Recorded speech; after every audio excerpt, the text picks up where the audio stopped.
You know how Fox has a weird way of counting Simpsons episodes? They refuse to count a couple of them, making the amount of episodes inconsistent. The reason for this is a lost episode from Season 1. Finding details about this missing episode is difficult. No one who was working on the show at the time likes to talk about it. From what has been pieced together, the lost episode was written entirely by Matt Groening. During production of the first season, Matt started to act strangely. He was very quiet, seemed nervous and morbid.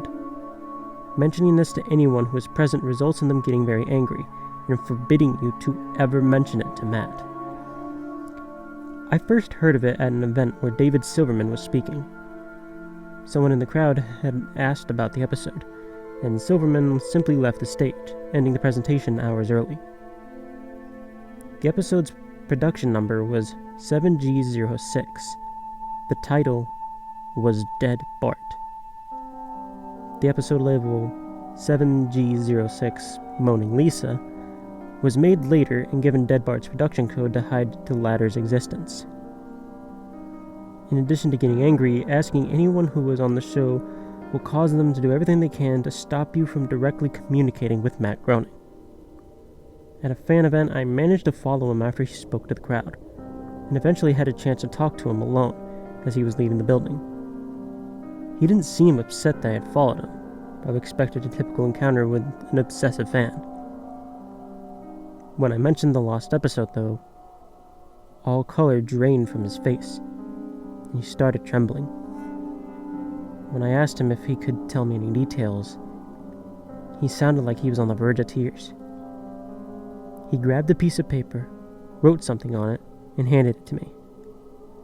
He begged me never to mention the episode again. The piece of paper had a website address on it, and I would rather not say what it was for reasons you'll see in a second.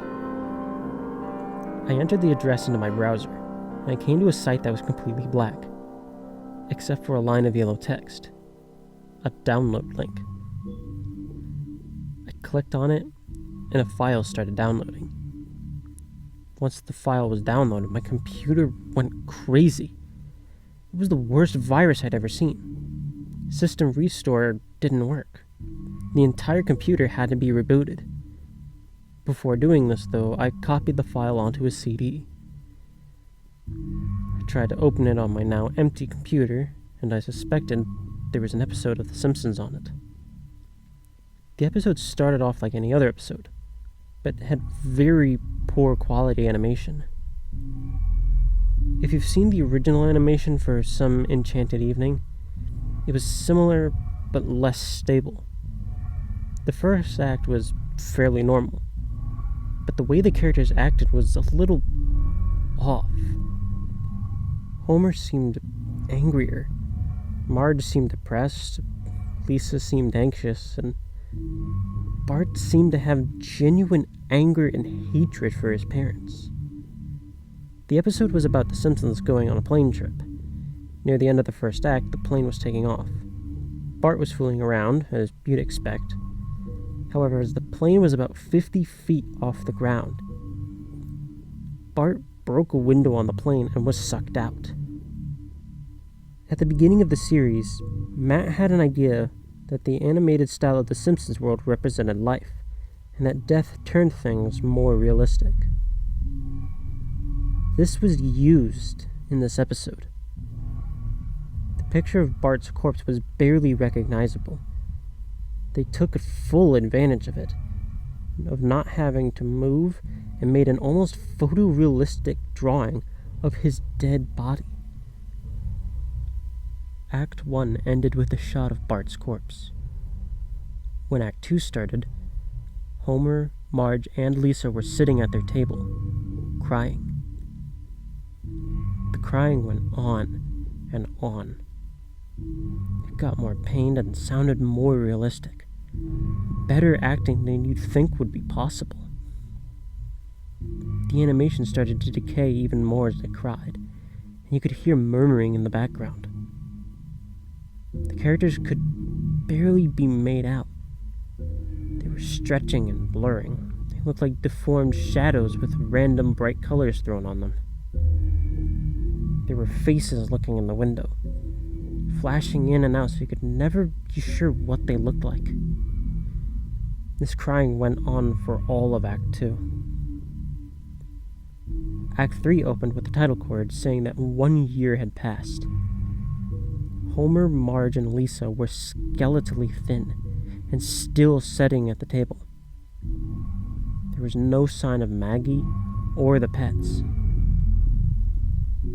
They decided to visit Bart's grave. Springfield was completely deserted, and as they walked to the cemetery, the houses became more and more decrepit. They all looked abandoned.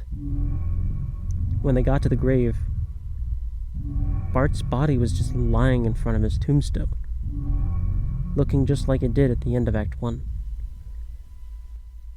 The family started crying again. Eventually, they stopped and just stared at Bart's body. The camera zoomed in on Homer's face. According to summaries, Homer tells a joke at this part, but it isn't audible in the version I saw. Can't tell what Homer is saying. The views zoomed out as the episode came to a close. The tombstones in the background had the names of every Simpsons guest star on them. Some that no one had heard of in 1989. Some that haven't been on the show yet. All of them had death dates on them. For guests who have died since, like Michael Jackson and George Harrison, the dates were when they would die. The credits were completely silent and seemed handwritten. The final image was the Simpson family on their couch, like in the intros, but all drawn in hyper-realistic, lifeless style of Bart's corpse. A thought occurred to me after seeing the episode for the first time. You could try to use the tombstones to predict the death of the living Simpsons guest stars. But there's something odd about most of the ones who haven't died yet. All their deaths are listed as the same date.